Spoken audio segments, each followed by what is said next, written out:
እርግሽቱት ለኔ ጠቅመኝ ነገር ነው እያልኩ ያለሁት እኮ። ምንድን ነው? ሚስጥር ነው? ሚስጥር እንኳን አይደለም፣ ስታዩ የምታውቂው ነገር ነው። ጥሩ እና መሽልቴ ነው። ነገ ማታ ሄዳለሁ። ቻያ ትበለኛ እንግዲህ ደግማ ትናገር። የኔ ፍቅር እንኳን ደስ አለህ። እንኳን አብሮ ደስ አለህ። ና ቁጭ በል። የምስራች አለኝ። ሚስተር ቤ ምንድን ነው? ካሪ ፊልድ ሊሄድ ነው። ይሄ እኮ ቴዲ መጀመሪያው አይደለም ታዲያ? አውቃለሁ ግን በአሁኑ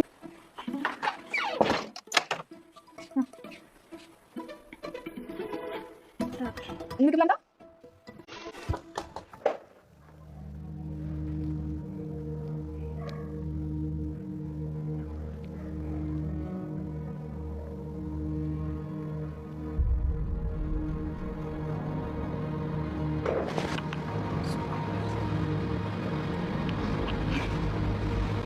ቲና እኔ ሰላም ያጣሁት በሷ ምክንያት ነው ትላለች ትሁትን።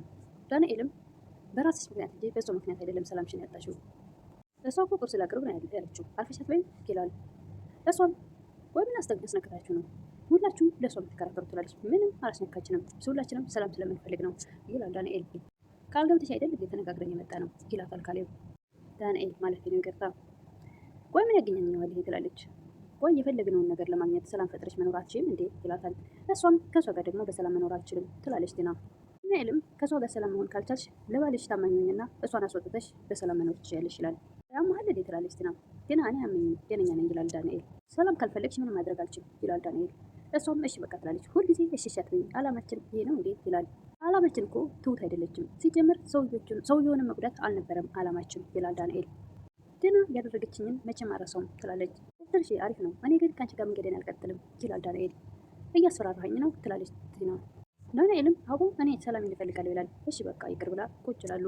ነገሩን ያበርዳሉ። ቲና ወደ ኪችን ትሄድና ትሁትን እኔን መተሽ የልብ ልብ ተሰማሽ አይደል ትላለች። ተኝ እባክሽ ስራ ልስራበት ትላለች። ቆይ ግን ምን እንዳደረግሻቸው አላውቅም፣ ሁሉም ላንቺ ነው የሚወግኑት ትላለች ቲና። ምክንያቱም ልክ ስለሆንኩ ትላለች ትሁት። እና መተሽ ልትቀሪ ነው ማለት ነው ትላለች ቲና።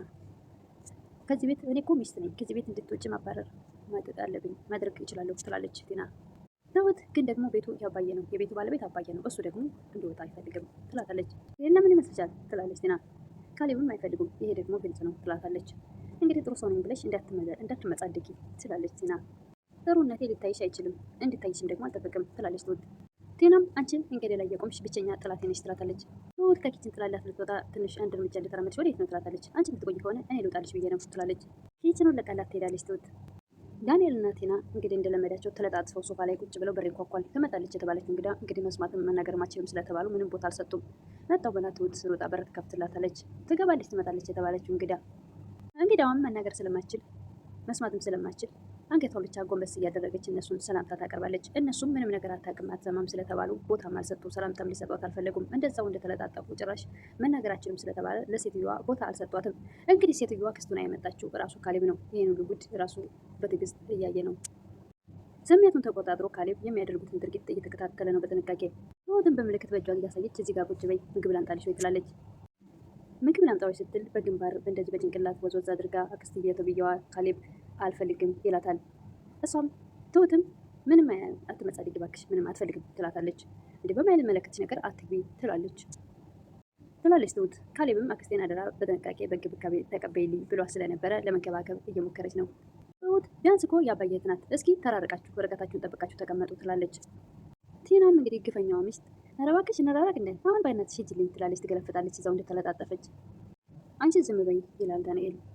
ቲናም መስማትም መናገርም እኮ አትችልም ትላለች። ዳንኤልም ቢያንስ ለጥንቃቄ ዝም ማለት አለብሽ ይላል። አታከብድ እባክህ፣ እሱ እዚህ ሀብታም ሆኖ እህቶቹን ይጨቆናል ትላለች ቲና። ቆይ ምን ሆነች ይላል ዳንኤል። ቲናም አታያትም እንዴ ተከናንባ ነፃነቷን እኮ ስትነፈግ የኖረች ነው የምትመስለው ትላለች ቲና። ዳንኤልም ለማንኛውም መናገር ባችልም ነገሮችን መከታተሉ አይቀርም ይላል። አክስት እንግዲህ ተብዬዋ ዳንኤል ወይ ካሌብ ማለት ነው ይቅርታ፣ ወደ ኪችን መጥቶ ትሁት ወዳለችበት ኪችን መጥቶ ቁጭ ብሏል። አክስት መስሎ ተሸፋፍኖ እንደዛው እንግዲህ እንዳያስታውቅበት ትዕግስቱ፣ አቤት ትዕግስቱ! እንደ አባቱ ትዕግስቱን ከአባቱ ወስዶ ነው መሰለኝ እንግዲህ ስሜቱን ተቆጣጥሮ ነገሮችን በጥንቃቄ አሁንም መከታተሉን ቀጥሏል። ቲና ወደ ኪችን ትመጣና ምግብ ደብቀሽ ነው የምትሰጫት ትላለች። እንዴ ለምን ነው የምደብቀው ትላታለች። ለማንኛውም ምግብ መቆጠብ አለበት እሺ ትላለች ቲና። ምሳዋ ነው ትላለች ትሁት። እወደዳለሁ ብለሽ ከልክ እንዳታልፊ ትላለች ቲና። የምትበላው እኮ ያንቺን ላብ አይደለም ትላለች ትሁት። እና የኔ ነው እንዳትዪ ትላታለች። የወንድሟ ንብረት የወንድሟ ሀብት ነው ትላታለች ትሁት። ማንኛውም እኔና ዳኒ መኝታ ቤት እንዳትመጭ እሺ ትላለች ቲና። እኔና ዳኒ ትላለች ትሁት። ተሳሰች እንዳትመጪ ትረብሽናለች ትላለች። እኔ አልመጣም እሺ፣ ግን ደግሞ ብልግናሽን በግልጽ አታድርጊው ትላለች ትሁት። ዳኒ ህይወቴ ነው በሱ ማፈር ይመስልሻል ትላለች ቲና። ሂጂ አልመጣብሽም ትላለች ትሁት።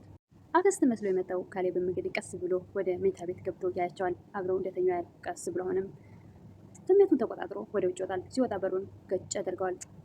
እና ቲናም እንቅልፍ ይዟቸው ስለነበረ ገጭ ሲል በሩ ትነቃና ዳኒ ዳኒ ትላለች። እዚህ ሰው ገብቶ ነበር መሰለኝ ትላለች። እባክሽ ማንም አልገባም ይላል ዳንኤል። ዳንኤልም እባክሽ እየቃጀች ነው ይላታል። እኔ አልቃጀሁም ሰው ሲገባ ሰምቻለሁ ትላለች። አሁን ልተኛበት ይላል ዳንኤል። እሺ በቃ ቼክ አድርጌ ልምጣ ብላ ትሁት ቲና ትነሳለች። ቲናም ከመኝታ ቤት ስትወጣ የካሌብ አክስት ወይም ራሱ ካሌብን ሳሎን ቁጭ ብሎ ታገኘዋለች። እጁን ጎትታ ይዛ ወደ ኪችን ትወስዳለች።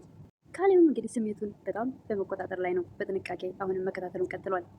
ወደ ኪችን ወስዳ እጇን ይዛ ቲና ነገር አይተስችል እዚሁ አንቺ ጋር ተቀመጥ፣ ወደ እኛ ጋር እንዳትመጣ እየመጣች አትረብሽን ትላለች። ወይ አንቺ ያምሻል እንዴ እንግዳ እኮ ናት ትላለች ትሁት። እኛ ጋር ምትሰራለች ታዲያ ለምን እኛ ጋር ትመጣለች ትላለች ቲና። አልመጣችም አንቺ ቆይ በሽተኛ ነሽ እንዴ ትላለች ትሁት። አሁንም ደግማ እዛም ትሰራለች ትላለች ቲና። ትሁትም የወንድሟ ቤት እኮ ነው ወይ አንቺ ምን ይሆንሽ ነው ትላታለች። ከሰት መጣጅ ትላለች ቲና። ትሁትም ደግመሽ ይሄን ነገር ብታደርጊ ጸብሽ ከኔ ጋር ነው ትላታለች። ምንድነው አንቺ በሁሉ ነገር የምታስፈራሪኝ መሞት ፈልገሻል ትላለች ቲና። ግደኝ ትላለች ትሁት። ልገድልሽ እንደምችልማ ባለፈው አሳይቼሻለሁ ትላለች ቲና። ትሁትም ግን አልገደልሽኝም ትላታለች። አሁንም ደግሞ የዚህ ሴትዮ ጠበቃ ልትሆኝ ነው ትላለች ቲና። አዎ ልሆን ነው ትላለች ትሁት። አንቺ ቆይ ከኔ ጋር ችግርሽ ምንድን ነው ትላለች ቲና። ትሁትም እኔ ምንም ችግር የለብኝም አንቺ ነሽ ከሁሉም ሰው ጋር ችግር ያለብሽ ትላለች። ተናግሬያለሁ ካልሆነ አይኗንም ነው የማጠፋልሽ ብላ ከኪችን ትወጣለች ቲና። ካሌብም አሁንም ስሜቱን በመቆጣጠርና በጥንቃቄ በመከታተል ላይ ነው። አባቱና ትሁት የነገሩትን ነገር በፍጹም አላመነም ስለነበረ እየሆነ ያለውን ነገር አሁን እራሱ ላይ እያየ ነው። ቲና ደግሞ ምን አይነቷን ጉድ ነው ያመጡብኝ? ከመኝታ ቤት ስወጣ እኮ እዚህ ተጎልታ አገኘኋት ትላለች። ዳንኤልም አይ እሷ ልትገባ አትችልም፣ ሲጀመር ከመጣች ጀምሮ እዚህ መቼ ትንቀሳቀሳለች ይላል። ግን ለመሆኑ ከሽ ምን ሆኖ ነው የማይመጣው ይላል ዳንኤል። ጠዋት ይወጣል ማታ ይገባል፣ ስለ ቤቱ ጉዳይ እንዳላወራው ፈልጎ ነው ትላለች ቲና። ስለ ቤቱ ጉዳይ እሱ ነገር በቀላል የሚሆን ነገር አይመስለኝም። ስለዚህ ዳጎስ ያለ ገንዘብ የሆነ ነገር ያስፈልገኛል ብለሽ ተቀበዩ ሽማግሌውን ይላል ዳንኤል። ቲናም አያይ አልቀበለውም ቤት ነው የምወስደው ትላለች። ባይሆንስ እሺ ይላል ዳንኤል። ይሆናል ልመነኝ ሰውየው እኮ ምስኪን ነው የሆነው ትላለች ቲና። ዳንኤልም በፊትስ ይላል። አይ በፊት እንኳን ምስኪን አልነበረም። ዳንኤል እኔ የእሱን ጥሩነት ነበር የሰማሁት ይላል። ቲናም ገንዘብ የማይሰጥ ደግሞ ምን ነው ጥሩ ትላለች። አሁን እንኳን ጅል ሆኗል። ቤቱንና ሌላ ነገሮችን ንብረቱን ከወሰድን በኋላ አባትና ልጁን እናጨልላቸዋለን ትላለች ቲና። ካሌብም ስሜቱን መቆጣጠር አቅቶት ብድግ ብሎ አክስት መስሎ የተቀመጠው ካሌብ እንግዲህ ወደ ኪችን ሄዶ እጁን በደረቱ ላይ አድርጎ ወደዛ ወደዚህ ይላል። ደግሞ ምን አድርገዋት ይሆን ምንድን ነው ችግር እያለች ትሁት ተጨንቃለች። ዳንኤል የካሌብ አክስት ወይም ደግሞ ካሌብ ከተቀመጠበት ብድግ ብላ ስለሄደች እንዴ ደግሞ ምን ሆና ነው መቀጠብ ላይ ሄደችው ይላል። ያወራነውን ሰምታን ይሆን እንዴ ትላለች ቲና። አዎ እንደዚህ መጠርጠር ጥሩ ነው ይላል ዳንኤል። እንዴ እየቀለድኩ ነው ደግሞ ይህችን ምስኪን ሴትዮ እንዴት ትጠራጥራታለህ ትላለች። ዳንኤልም ያልጠረጠረ ተመነጠረ ሲባል አልሰማሽም ይላል። ይህቺ ጅል የሆነ ሴትዮ እንዴት ያባየት እንደሆነች ራሱ እየገረመኝ ነው ትላለች ቲና። ዝም ብላ ነው እባክሽ አንቺ ግን እሷንም ውሻ አደረግሻት አይደል ይላል ዳንኤል። ቲናም አናዳኝ እኮ ነው ኩሽና ወስጄ ወረወርኳት ትላለች። ጅል ብትሆን አይደል እንዴ ተመልሳ መጣ እዚህ ቁጭ አለችው ትላለች። እንግዲህ የሆነ ተንኮል ቢኖርባት ነው ይላል ዳንኤል። ቲና ወደ ኪችን ሄዳ ምግብ አቅርቢልን ትላለች ትሁትን። እሺ ትላለች ትሁት። ደግሞ ሴትዮ እንዳትመጣብን ትላታለች። እሺ ትላለች አሁንም ትሁት። እሺ ብላ ፈገግ ትላለች ቲና። ትሁትም እና ካጅ ጋር ልሰዳደብ ይሰልቻል እኮ ሲያዋት ራሱ ትቀፋለች። ከዳኒ ጋር ያለኝን ጥቂት ጊዜ ላሳልፍበት ብላ ወጥታ ትሄዳለች። ካሌብም እንግዲህ ትዕግስቱን ስሜቱን መቆጣጠር አቅቶት በስተመጨረሻ ከላዩ ላይ ሽፍንፍን ብሎት የነበረውን ሻርፕ አንጥቶ ጥሎ ራሱ ላይ ደግሞ የደፋውን ዊግ ወይም ደግሞ ሁማን ሄር በትን ሲል እንግዲህ ትሁትን በኃይለኛው ትጫዋለች። እሱ መሆኑን ያወቀችም ይመስላል። እንግዲህ ቪዲዮ እዚህ ላይ ነው የቆመው። ትሁትን በኃይለኛው ብላ እንደጮኸች እሱም ወይኔ ካሌብ የሚል ቃል እንዳወጣ ቆሟል። ቪዲዮ አልቋል። እዚህ ላይ በቀጣይ ምን እንደሚፈጠር እንግዲህ አብረን የምናይ ይሆናል። እስከዛው መልካም ቆይታ። ለምታበረታቱኝ እህቶቼ አሁን በድጋሚ ምስጋና የከልብ ነው። አሁንም አብሮነታችሁ አይለኝ እላለሁ። ቪዲዮውን ስትጀምሩ ላይክ እያደረጋችሁ አበረታቱኝ። አዲስ ሆናችሁ ደግሞ ሰብስክራይብ እያደረጋችሁ ቤተሰብ ሆኑኝ እላለሁ። አበረታቱኝ እላለሁ። የስደት እህታችሁ ነኝ። አበረታቱኝ እላለሁ። ምስጋና አሁንም ከልብ ነው።